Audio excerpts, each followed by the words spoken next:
I think we do a little better than that. How about a hand to that praise team? All right. I'll allow it. Before I have y'all seated, I want to go ahead and take a word from God real quick.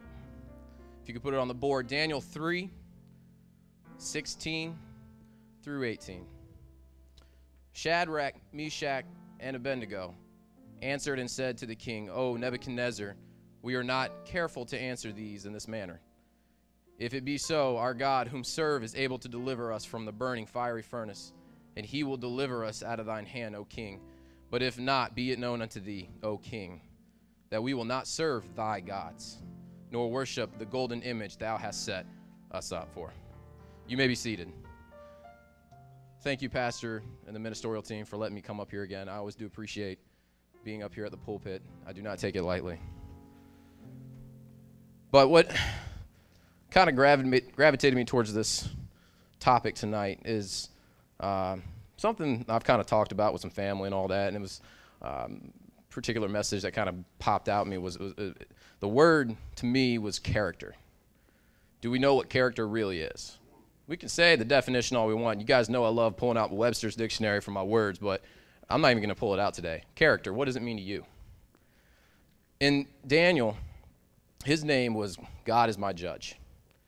And Daniel was actually a slave. A lot of times we forget that Daniel actually was taken from his homeland and had to serve under this king. How many times have we been taken from somewhere and had to serve under somebody? No one here has. We are at liberty to do what we want and what we please because we live in this wonderful country, America. But point being, that's another subject for another time. I'll do another 5 spot on America. But he was an amazing man of God, and always never got the credit that he deserved. And I won't go on the whole story of Daniel. That's not quite what I was getting out of it. I wanted to talk about what is exactly said from the king. The king got upset. Everybody knows the story of Daniel, or what happened to Nebuchadnezzar and all that. And I'm talking about Daniel because it came from there. But Daniel, this was his boys, Shadrach, Meshach, and Abednego, and they had character. But what was said to the king? Notice the ingredients of their godly character. If we trusted in God, what is Christian character? What are the ingredients for it? The first ingredients for it is faith gave them conviction because they had faith. They had faith in their God. So they had conviction. What is that? They said, we will not. A person with Christian character will have convictions based upon the word. There are certain things he will not do, and he has already made up his mind about those things. To have biblical conviction is to find out what God's opinion is from the word and make his opinion our opinion. That's what conviction is. And this is a five ingredients. Character's 5 ingredients. So the second one is consecration. They said, God whom we serve. Not you, not them, we. We serve. We need some Christians who are totally devoted to the Lord. These Hebrew boys knew that God would deliver them out of the king's hands, and that's what they said in the verse. They said, we do not know what has planned for us, but we have faith in our God. So what's the third one? Courage.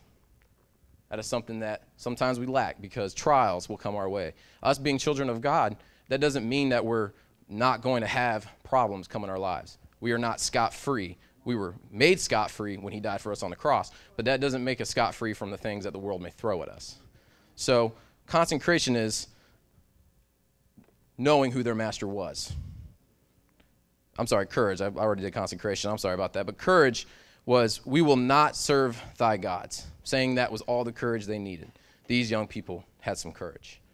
The third thing was God gave them, or the fourth thing was God gave them consistency, which I'm not doing very well tonight. But we are not careful. They said, we are not careful to answer thee in this matter. What they were saying was, this is always the way we answer this kind of temptation. Do you remember in chapter 1 when they refused to defile themselves by eating the king's meat? It wasn't the first time they stood up for what they believed. When was the last time we stood up for what we believed? The answer is still the same. They didn't even have to think about their answer. They already knew what it was because their trust in God had them consistently put him first. So what's the fifth thing? What's the final thing? God gave them companionship. A lot of times we forget about each other. Just remember number one, right? We're not number one. Who's number one? Jesus, that's right. I'm glad we got that one right.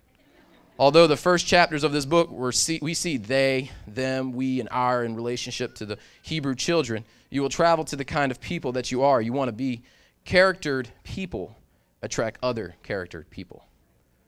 So the opposite is true as well. Do you want to have friends that are honest and hardworking and loyal? Then be that kind of person.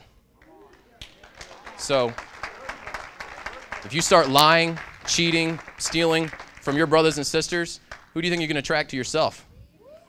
The same people.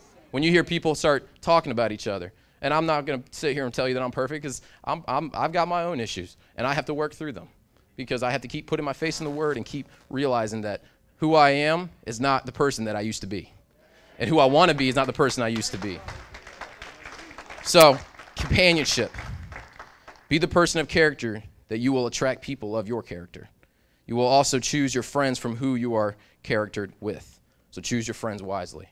So the conclusion of this 5-spot today is famous men of the past have made statements that have become mottos. History declares that Henry Clay was about to introduce a certain bill in Congress when a friend said, "If you do, Clay, it will kill your chance for the presidency. But is this the measure right?" Clay asked. "On being assured was right said," he said. "I would rather be right than president."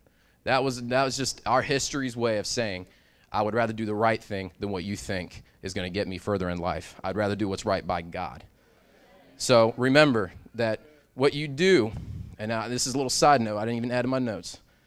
Character is not what you have people seeing you do. Character is what you do when people cannot see you. So remember, live for God and be the character that He wants you to be.